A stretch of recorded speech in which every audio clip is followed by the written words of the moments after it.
it's Tracy from Becoming Temperance, and this is day 22 and 23 of Ethany's 31 Days of Tarot.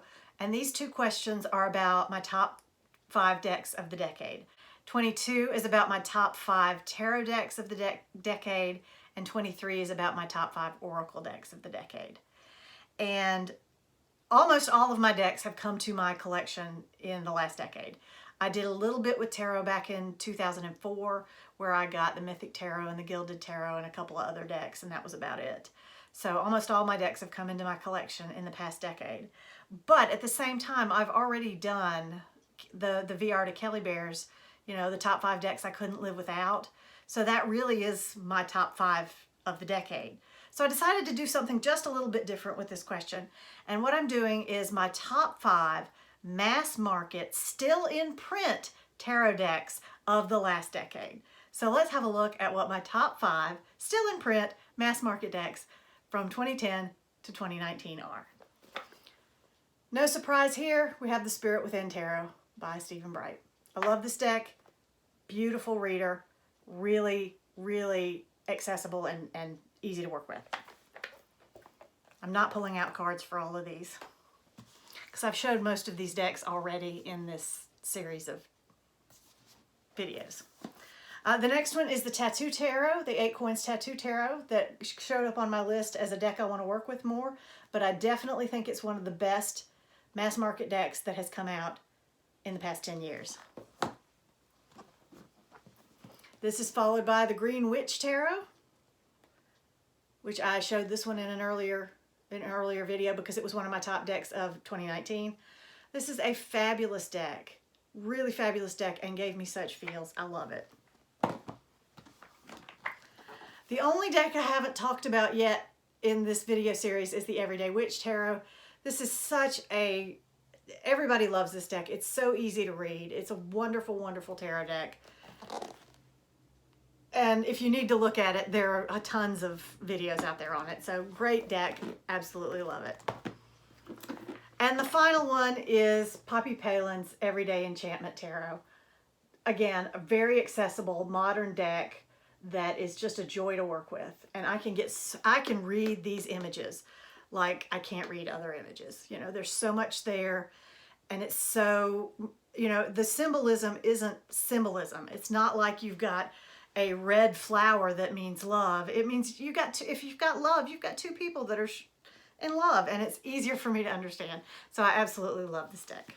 Okay, now for my top 5 oracle decks for the decade. No qualifiers here. These are just my top 5 oracle decks that I acquired between 2010 and 2019. And let's start with the Dreamtime reading cards. Now I'm going to show these. I love this deck. I love the artwork. I love the messages.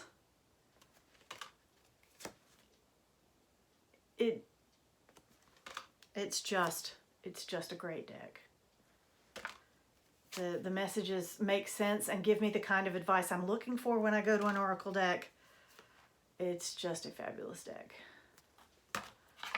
No surprise, the next one is Kyle Gray's Angels and Ancestors Oracle cards.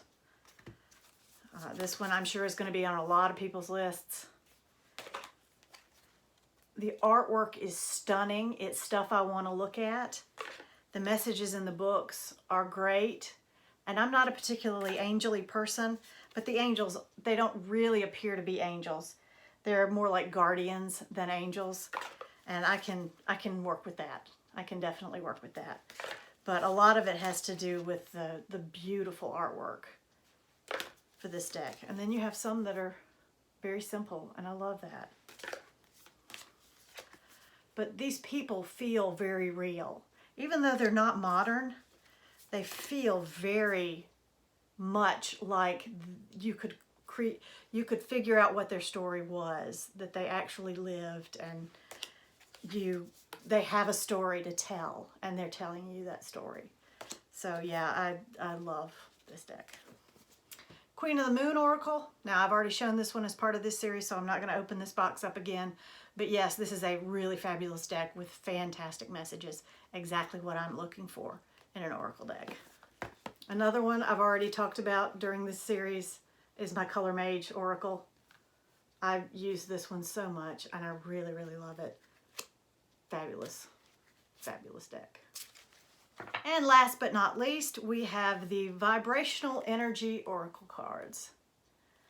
This deck, the image and the keyword make sense to me. You put the two together and I get a good intuitive message. The book is very small, but what is in the book is very helpful. I learned how to write in a way that you get your point across in as few words as possible, because I was a history major and you didn't want to be overly verbose when you were writing your papers and things like that. They wanted you to get to the point and get to it quickly. So I've been like that my entire life, and this deck is like that for me. It works for me very well because it gets to the point and it gets to it quickly, and I don't have to read through a whole bunch of stuff that is just there to up the word count to get the message that I need. So yes, I absolutely love this deck. And there you have it. Those are my top 5 tarot decks for the decade, in print, mass-produced, and my top 5 oracle decks for the decade. Thank you so much for watching, and I'll see you in the last one. I will see you in the last one. Have a fabulous day.